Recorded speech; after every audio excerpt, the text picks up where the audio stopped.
Now that we've had a chance to see how Venn diagrams can allow us to determine whether categorical syllogisms are valid or invalid, we're now going to turn to examining 5 rules that if the categorical syllogism abides by all rules, then it's a valid argument. But if it breaks one or more of the rules, then it's an invalid argument.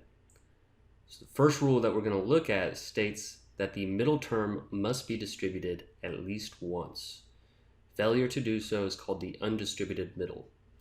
Let's take a look at what we mean by this. First, we need to review what it is that we mean by distribution. We say that a term is distributed just in case the proposition commits us to something about everything that falls under that term, that class of things. So let's use A propositions as an example. So if we have an A proposition, which will take the form all S are P,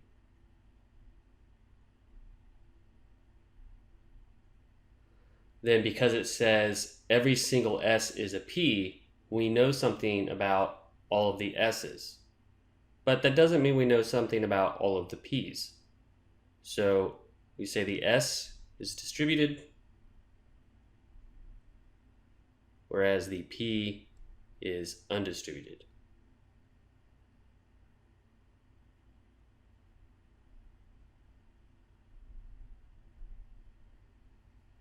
E propositions take the form no S are P.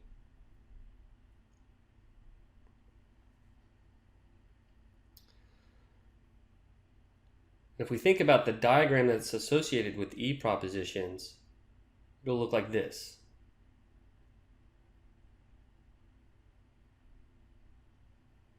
So notice that not only do I know none of the S's are in the P's, so none of the S's are in the P's, but none of the P's are in the S's.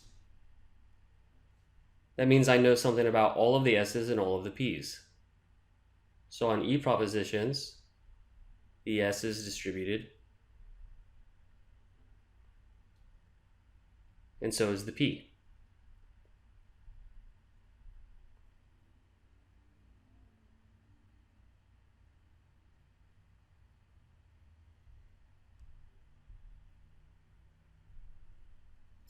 So now let's look at an I statement.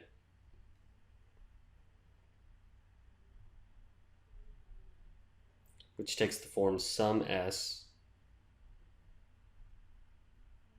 R P.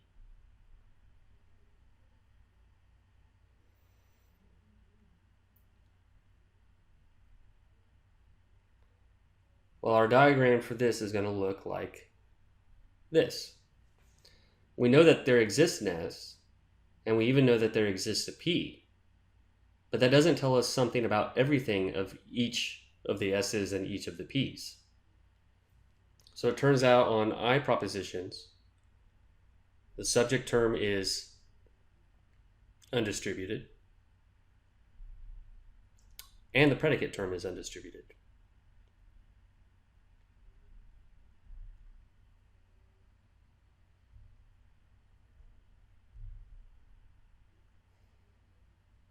Our last type of proposition is going to be our O propositions.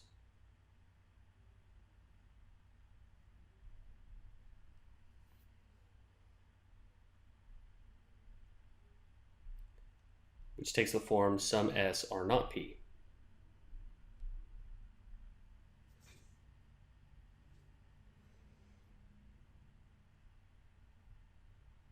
And the diagram of sum S are not P looks like this.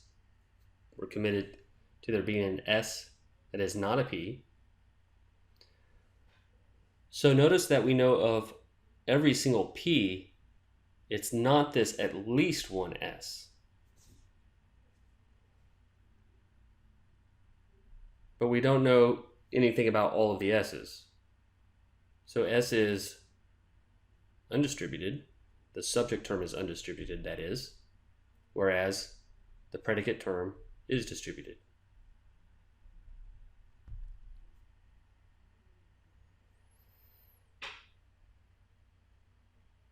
So let's review that just to tie it together. We have our A propositions, our E propositions, I propositions, and O propositions. And let's just talk about the terms that are in fact distributed. For our A propositions, that'll be our subject term. For our E propositions, it's both the subject term and the predicate term. For I propositions, it's neither. And for O propositions, it's our predicate term.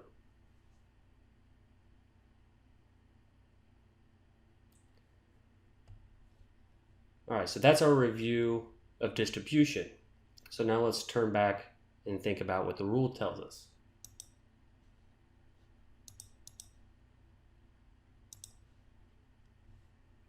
The rule says the middle term must be distributed at least once. So we need to remember what a standard form categorical syllogism looks like. We have our conclusion, which will have some quantifier. It'll have the subject term, which will always be the minor term. We'll have the copula, and then the predicate term, which will always be the major term.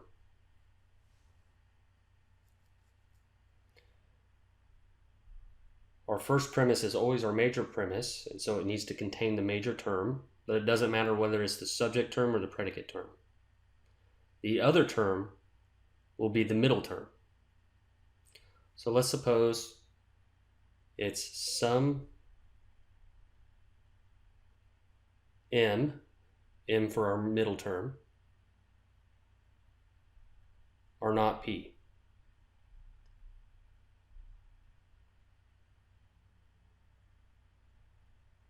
Our second premise is always our minor term when the categorical syllogism is in standard form. And so it needs to contain s, either as in the subject term placement or in the predicate term placement. Let's say it says some s, and then our other term needs to be the other occurrence of our middle term. Some s are m.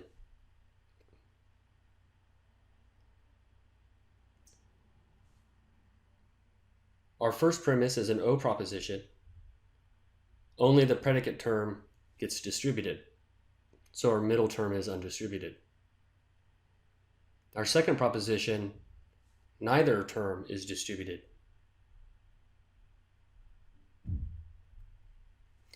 So it turns out that our middle term doesn't get distributed, not even once. If I know that that's the case, then I know it's committed the fallacy of undistributed middle, and that the argument is therefore invalid.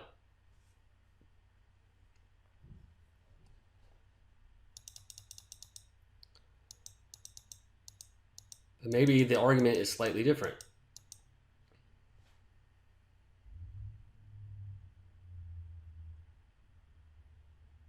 Maybe our minor premise says no s are m. For our E propositions, both the subject term and the predicate term is distributed, in which case our middle term is distributed and we do not commit the fallacy, that is, we abide by this rule. So that's what it means when we say that the middle term must be distributed at least once. In one of these premises, it needs to figure into a proposition that distributes it. It's okay if it's distributed twice. It just needs to be distributed at least once. The second rule tells us if a term is distributed in the conclusion, then it must be distributed in a premise. So let's suppose that the major term is distributed in the conclusion, but it's not distributed in the major premise. That's called an illicit major. Or if the minor term is distributed in the conclusion, but is not distributed in the minor premise, that's called an illicit minor. Let's look at an example to clarify this. Suppose we have a categorical syllogism where the conclusion says no S RP. Then since this is an E proposition, we know that the minor term is distributed. We know that the major term is distributed because both the subject term and the predicate term gets distributed in E propositions. Then if for our first premise, if it says all M being our middle term, all M are P, then since in A propositions, the subject term is what gets distributed, our middle term's distributed, but our major term is not. This would then commit illicit major.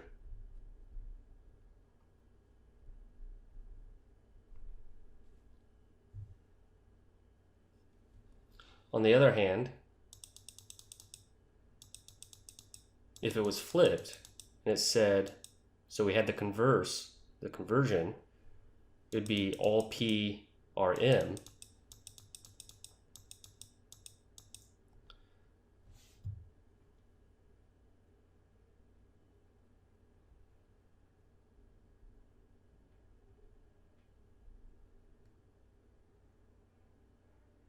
Then our major term is distributed.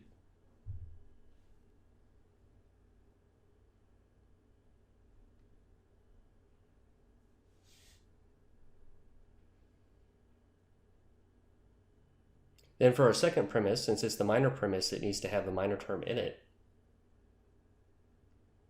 Let's say it says no MRS. Then since that's an E proposition, we know that both of these terms, our middle term and our minor term, are distributed in the minor premise. And it doesn't commit a fallacy. However, if it was an I proposition, for instance,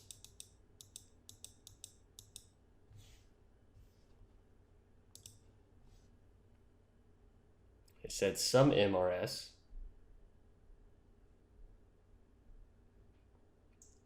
then since neither of these terms gets distributed in I propositions, we would have the minor term distributed in the conclusion, but not in the minor premise, so it would be illicit minor.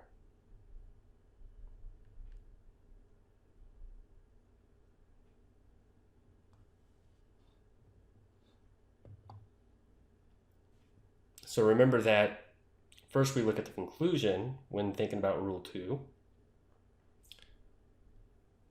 We identify whether, if any, or which one of the minor term and major term is distributed.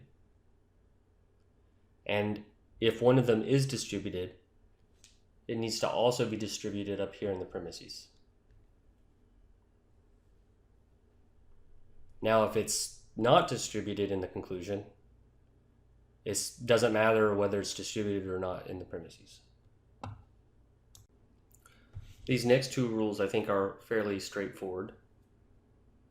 So the third rule says that two negative premises are not allowed.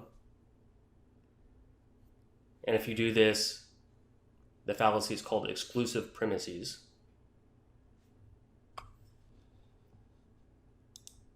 So as a quick example, you could in premise 1, for instance, have an E proposition, and in premise 2 have an O proposition. Both of those are negative propositions. Doesn't really matter what our conclusion is. Then it will have committed exclusive premises. Or they could have both been E propositions. They could have both been O propositions, or flipped, where you had an O proposition and then an E proposition. doesn't matter as long as they're both negative, then you've committed the fallacy of exclusive premises. Rule 4 tells us that whenever you have a negative premise, you need to have a negative conclusion. And likewise, if you have a negative conclusion, then you need to make sure that you have a negative premise. So when you have one, you need the other. When you have a negative premise, got to have a negative conclusion. When you have a negative conclusion, got to have a negative premise.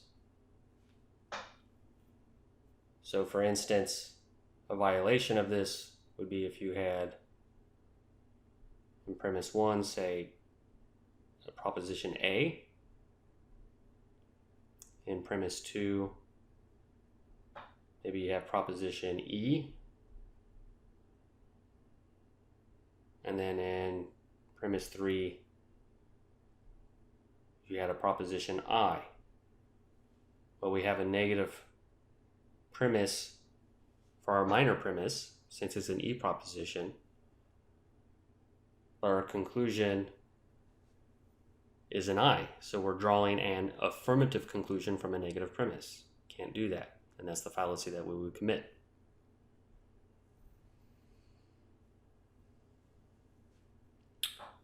Or, for our fallacy down here,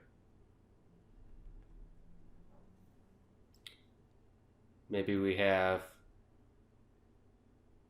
an I proposition for our major premise, an A proposition for our minor premise, and then we have an O proposition for our conclusion.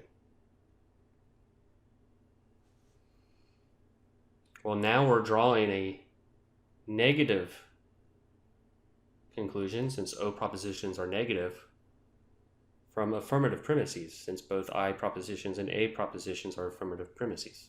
So now we're drawing a negative conclusion from affirmative premises, and that's the fallacy that we would be committing. Our last rule gets divided from the Boolean standpoint and the Aristotelian standpoint. And remember that the difference between the Boolean standpoint and the Aristotelian standpoint has to do with existential import, whether universal propositions commit us to the existence of the things we're talking about. For the Boolean standpoint, it's never the case that a universal proposition, A propositions or E propositions, will commit us to the subject matter in the subject term of those propositions. They don't commit us to the existence of them. So if we have, for our major or minor premises, universal propositions, but for a conclusion we have a particular proposition, there's no way to make that move, because particular propositions do commit us to the existence of things. So from the Boolean standpoint, if I have, say, an A proposition for my major premise, E proposition for my minor premise, and then an O proposition for the conclusion,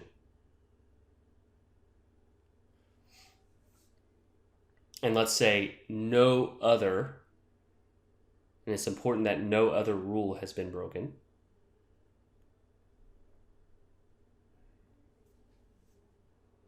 then we commit the existential fallacy.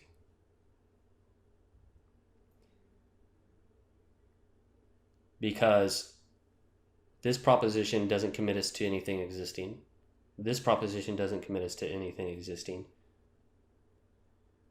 But we are committed to something existing in the O proposition. Well, how can propositions that don't commit us to the existence of anything guarantee the truth of a proposition that does? The answer is it can't. Now, if one of the other rules is broken, then it commits those fallacies and not the existential fallacy. A categorical syllogism will only commit the existential fallacy if rules 1 through 4 are abide by. Now let's look at the Aristotelian standpoint. Again, we have to be worried about whether the premises are universal. They both need to be universal. But we have the further step in the Aristotelian standpoint, because the Aristotelian standpoint does commit us to the existence of things if the thing in question does in fact exist, such as cats and dogs and books and trees and whatnot. But it doesn't commit us to the existence of things that don't exist, such as unicorns, leprechauns, gnomes, things of that sort. And what's important is what we call the critical term. We need to know whether that term denotes existing things, such as cats and dogs, etc., or whether it denotes non-existing things. If it fails to denote existing things, then the conclusion cannot be a particular. In which case, given that none of the other rules are broken,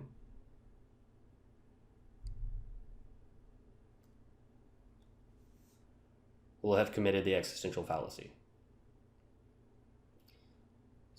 So let's look at the Aristotelian standpoint in more depth to flesh out, one, the critical term, because we need to know how to identify that, but also in deciding when it commits the existential fallacy or not.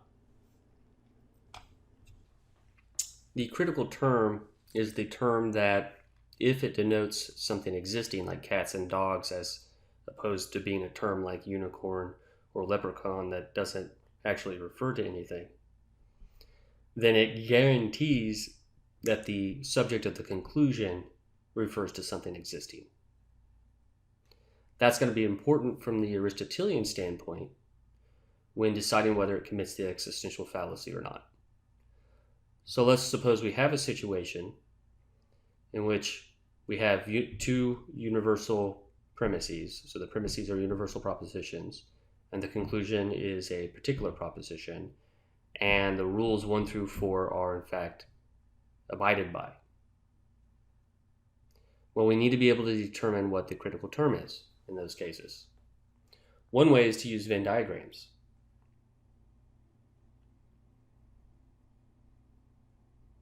So we can that's a bad Venn diagram, just a second. There we go. So we can diagram the categorical syllogism. And suppose in the course of doing so,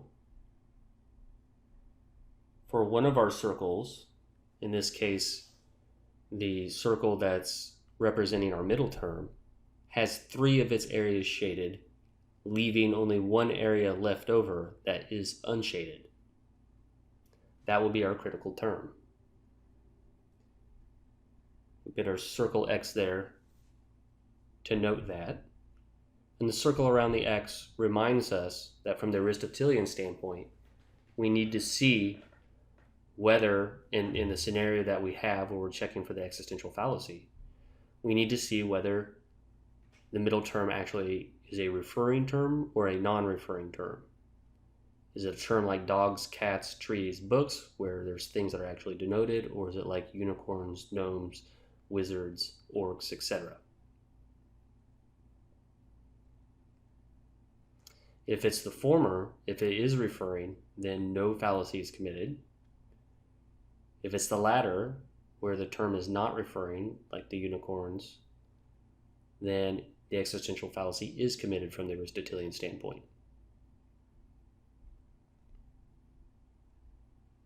The other way to determine the critical term is to check to see whether one of our terms is distributed superfluously.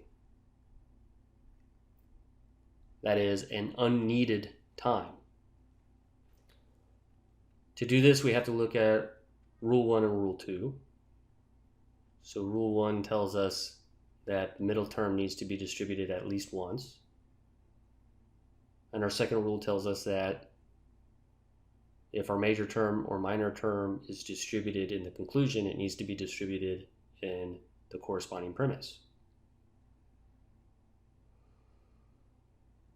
So if we have a term that is distributed when it doesn't need to be distributed,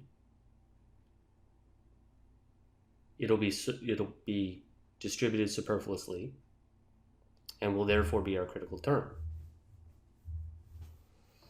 So we might have a conclusion that says some S RP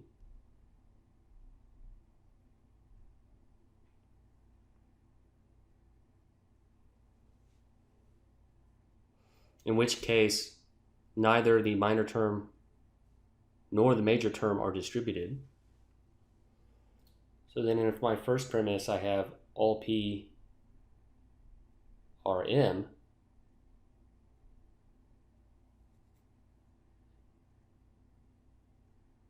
And my second premise is all M are S.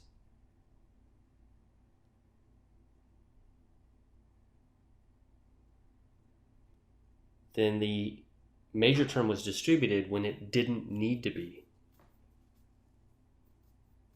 That'll be my critical term.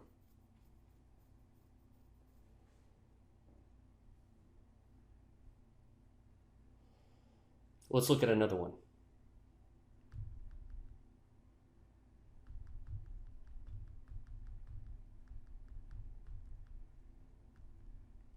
Let's again say we have some SRP.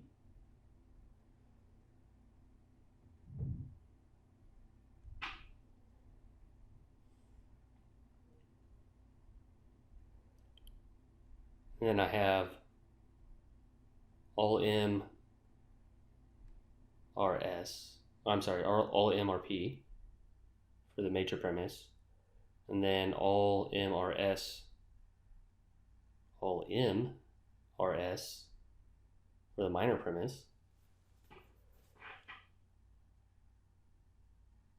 Then my middle term has been distributed twice when all it needed to be was distributed once to satisfy the first rule. So the middle term will be about the critical term. All right, so let's now practice applying these rules to categorical syllogisms to see if they commit any fallacies. Go ahead and take a look at this argument here on the upper left. Pause the video. Try to find all of the fallacies that you can, and then I'll discuss it here shortly.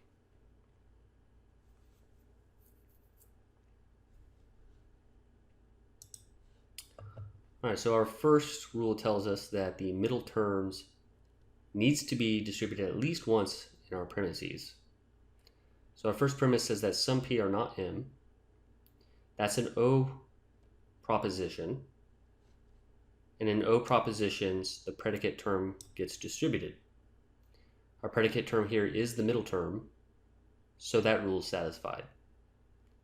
The next rule tells us that if one of the terms in the conclusion is distributed, it needs to be distributed in our premises.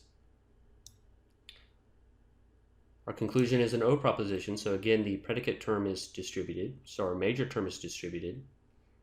However, it is not distributed in our first premise, so it commits the illicit major.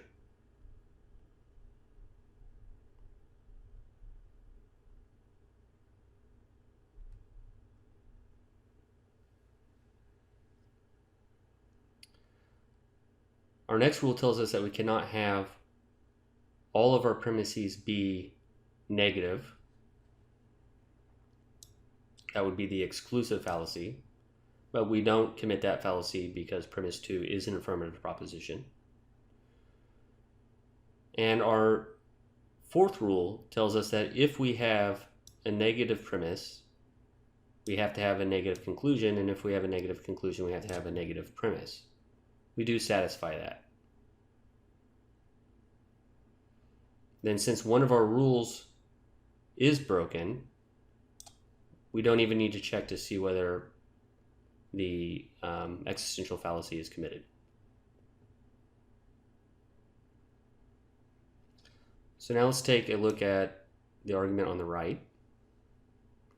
Pause the video and see what fallacies you can find that have been committed.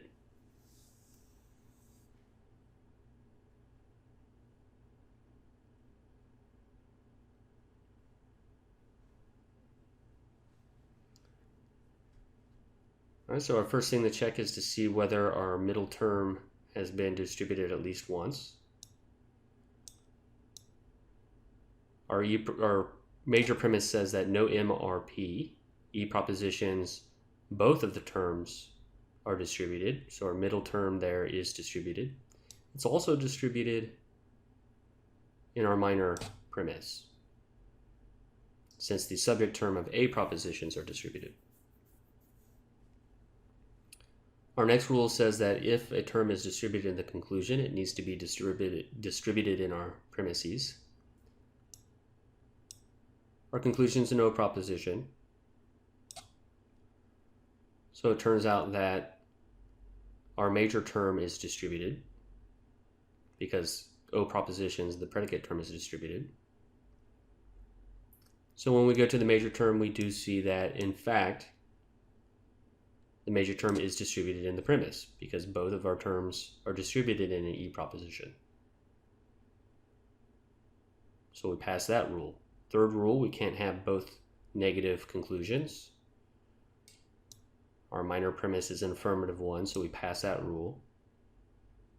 Our fourth rule tells us that if we have a negative proposition, if we have a negative premise, then we need to have a negative conclusion. And if we have a negative conclusion, we need to have a negative premise.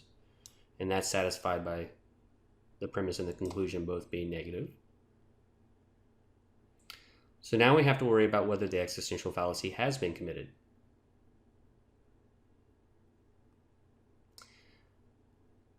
To determine whether that's even a possibility, it needs to be that both of our premises are universal propositions. An E proposition is a universal proposition, and an A proposition is a universal proposition. And it needs to be the case that the conclusion is a particular proposition, and O propositions are particular propositions. So maybe it could be the case that the existential fallacy is being committed here. To find out, we need to figure out what our middle term is. What our critical term is. I incorrectly said middle term right then because it's going to turn out that it is the middle term because it's distributed superfluously. We only needed the middle term distributed once, but it was distributed twice. We could even check this by diagramming if we want.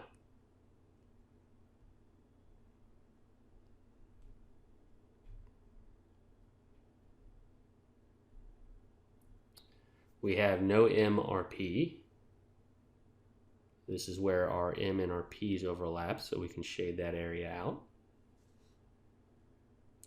We're told that everything that is an M is an S.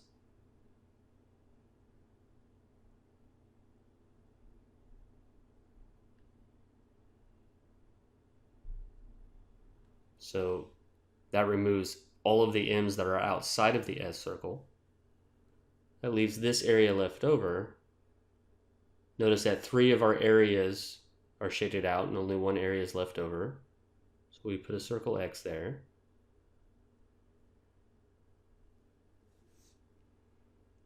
So that's supposed to be a circle X. And that also tells us that the middle term is our critical term. So then the question of whether we commit the existential fallacy is determined by whether the middle term refers to dogs, cats, trees, books, etc., in which case it does not commit the existential fallacy because those things do exist and we are committed, those universal propositions do commit us to the existence of it. Or it refers to things like unicorns, leprechauns, wizards, etc., in which case it does commit the existential fallacy.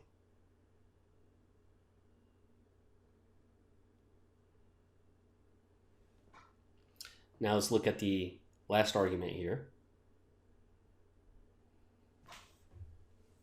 Go ahead and pause the video, take a look at it, and I'll discuss it in a moment.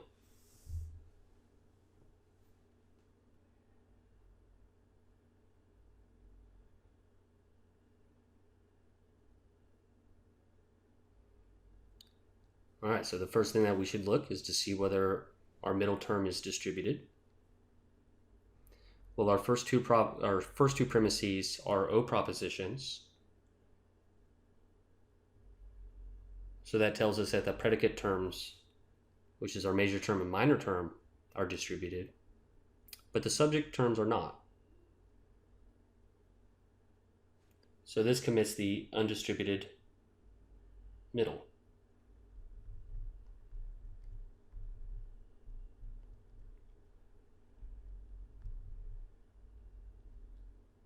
So that's one fallacy that it commits.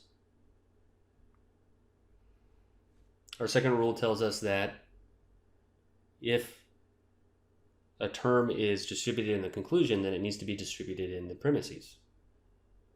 Well, an E proposition will distribute both its subject term and predicate term, so both our major and our minor terms are distributed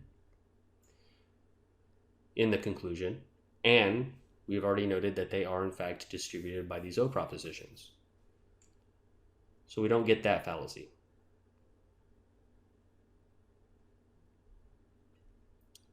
Our next rule tells us that we can't have both of our premises be negative propositions, but O propositions are negative. So this commits exclusive premises.